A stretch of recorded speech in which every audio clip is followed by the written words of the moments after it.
kita akan mengenal lebih dekat salah satu tokoh nasional Indonesia yang berjasa pada bidang kesehatan, yaitu Dr. Johannes Leimena.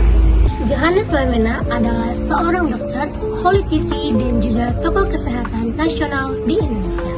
Beliau dikenal sebagai pelopor pembangun sistem kesehatan nasional. Beliau lahir di Ambon pada tanggal 6 Maret 1905 dan wafat pada tanggal 29 Maret pada tahun 1977.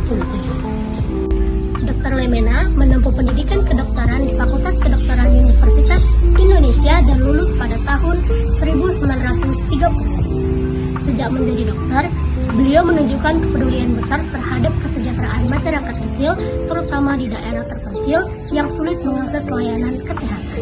Dr. Leimena dikenal sebagai salah satu Menteri Kesehatan selama lebih dari 1 dekade serta menjabat sebagai Wakil Perdana Menteri. Kita akan membahas kepemimpinan Dr. Johannes Leimena melalui teori Peter Senge. Kita akan menemukan bahwa beliau adalah contoh nyata dari learning leader. Dalam pandangan Senge, pemimpin sejati bukan hanya memberikan instruksi saja kepada anggotanya, tetapi seorang pemimpin sejati mampu memberikan inspirasi bagi orang lain untuk belajar bersama. Nilai-nilai ini sangat terlihat dalam cara Dr. Leimena memimpin, terutama ketika ia membangun sistem kesehatan nasional pada pasca kemerdekaan di mana sumber daya sangat terbatas dan juga situasi negara yang masih belum stabil. Mari kita bahas bagaimana kelima disiplin kepemimpinan Peter Senge dalam diri Dr. Johannes Leimena. Yang pertama, personal mastery. Dr. Leimena memiliki komitmen yang luar biasa terhadap pengembangan diri dan profesi dokternya, sekaligus pelayanan publik. Sikapnya yang rendah hati, disiplin, dan tekun menjadi panutan bagi setiap orang, serta semangat belajar di tengah tantangan zaman. Yang kedua, mental models. Bagi Dr. Leimena, kesehatan adalah urusan kemanusiaan dan keadilan sosial. Pandangan ini menunjukkan bahwa ia memiliki pola pikir yang terbuka, melihat kesehatan bukan hanya dari aspek fisik, tetapi juga faktor sosial, ekonomi, dan pendidikan. Yang ketiga, ada service. Beliau menanamkan visi bahwa setiap warga negara berhak memperoleh layanan kesehatan dimanapun mereka berada. Visi ini kemudian menjadi dasar dalam penyusunan Bandung Plan yang menekankan pemerataan dan pemberdayaan masyarakat.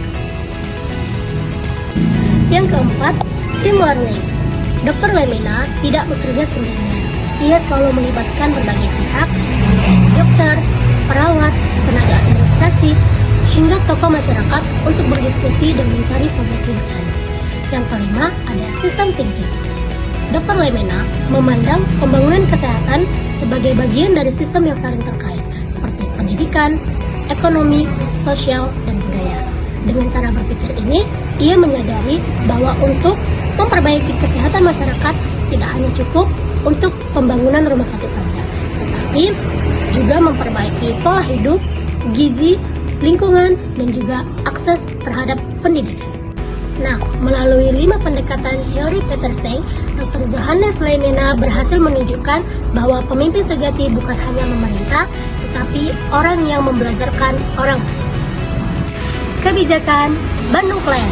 Bandung Plan adalah salah satu gagasan besar dari Dr. Johannes Leimena, yaitu kebijakan perencanaan pembangunan kesehatan nasional yang dirancang pada masa pasca kemerdekaan. Gagasan ini menjadi dasar lahirnya sistem puskesmas yang kita kenal hingga sekarang. Tujuan diadakannya Bandung Plan tersebut itu menciptakan sistem pelayanan kesehatan yang merata di seluruh Indonesia, terutama di daerah terpencil. Bandung Plan menekankan integritas upaya promotif, preventif, kuratif, dan rehabilitatif, serta pentingnya pendidikan tenaga kesehatan untuk pelayanan yang berkelanjutan. Nah, jadi teman-teman, nilai-nilai yang dapat kita ambil dari sejarah Dr. Johannes Leimena yaitu selalu menjunjung tinggi kejujuran dan bertanggung jawab. Yang kedua, mengabdikan diri demi kesejahteraan masyarakat. Yang ketiga, memiliki pandangan jauh dan mampu menggerakkan orang lain untuk mencapai tujuan bersama. Yang keempat, memahami kebutuhan masyarakat kecil dan memperjuangkan hak mereka. Serta yang kelima, terus belajar, beradaptasi, dan memperbaiki cara berpikir kita.